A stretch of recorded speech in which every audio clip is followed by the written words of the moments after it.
Florence Wengui, Rose Wairimu, Jenny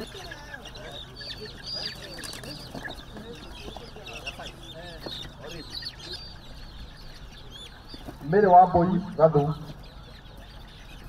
Ruste wa jiro gugu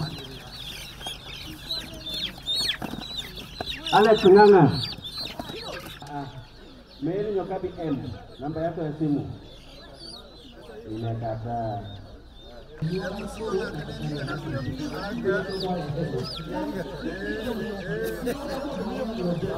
tuna ndio haya Steven Kuria ngere Matthew Anjiru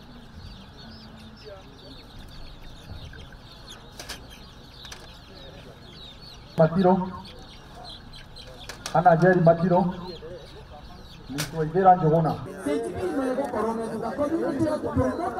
sasa mtakuwa hapo nyuma tukimaliza nao wakongwe nao wengine hii ni huko na ndio na leo tunaona kama ndio lao huko community as promoters ije mutire ho na ine no mukubanga yanyu etonyitana singweterera yanyu kubage adwa tuangalia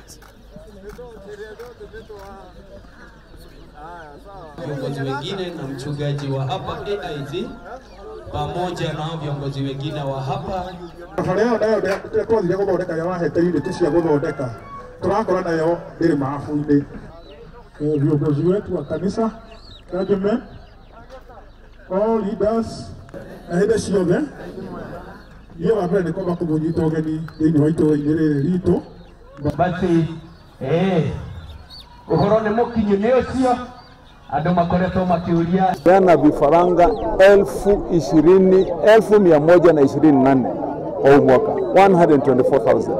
Tukishazipeana tunaenda tena phase 2 tupeane tena another 1,124. Hiyo ndio ile utaratibu tumeweka mpaka tuhakikisha kwamba wale wamama wote wamejipanga kwenye groups, tukiwapatia kwa vile tunataka kuweza kufuatilia kuona wenye alipata amefikisha wapi na msaada gani anataka, ndio tunawaandikisha kwa groups zote.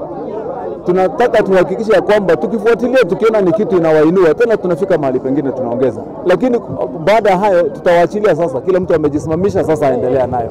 Hawa watu wote wa hapa Kiambu, wamama wenye wanaingia kwa huu utaratibu, baada ya miaka 2 sasa, huyo sio mtu mwenye atakuja kufuata mtu yote, hata mwanasiasa tunipatie shilingi 200, nipatie shilingi 100, atakuwa na jinsi yake ya income ile ambayo inamsaidia kusomesha watoto. Huu mradi kuendelea hivyo, sasa tutakuwa tayari tuishafikisha karibu milioni 36 na tutaendelea nayo. Utaratibu wetu tumeweka kando shilingi milioni 120, ndio tuhakikisha kwamba tumechanganya ikiwa miradi 3 ya ile tunaita ya community empowerment, ya kulenga vijana, ya kulenga wamama na ya kulenga wazee. Hao ndio tunataka kuhakikisha kwamba kila mtu ako na jambo lake anajifanyia kwa mikono yake, akili yake na wakati wake, ndio apate income. Tumejipanga kujenga kiwanda chetu ya kuhakikisha kwamba ile chakula hapa, sisi tuko na wakulima wanakuza mahindi ikimalizika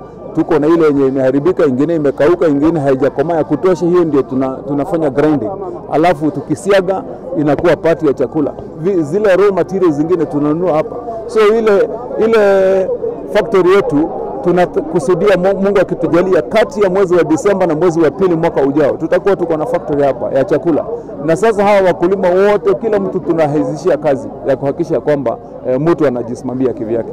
And today we are very, very excited that we've rolled out the chicks program that is meant to benefit our farmers, both economically, but the same agenda, we are actually urging the government to make sure that it subsidizes the feeds for the chicks and even for the livestock, considering that the cost of production is so high, and we have to make sure that this program is sustainable.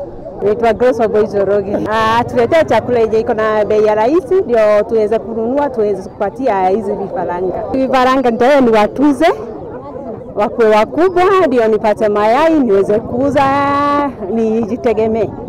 Tutahakikisha ya kwamba hizi pesa zimetumiwa kulingana na sheria na kazi yetu tu ni kuchunga hiyo mali itumike kwa wananchi wa wale ambao wako chini.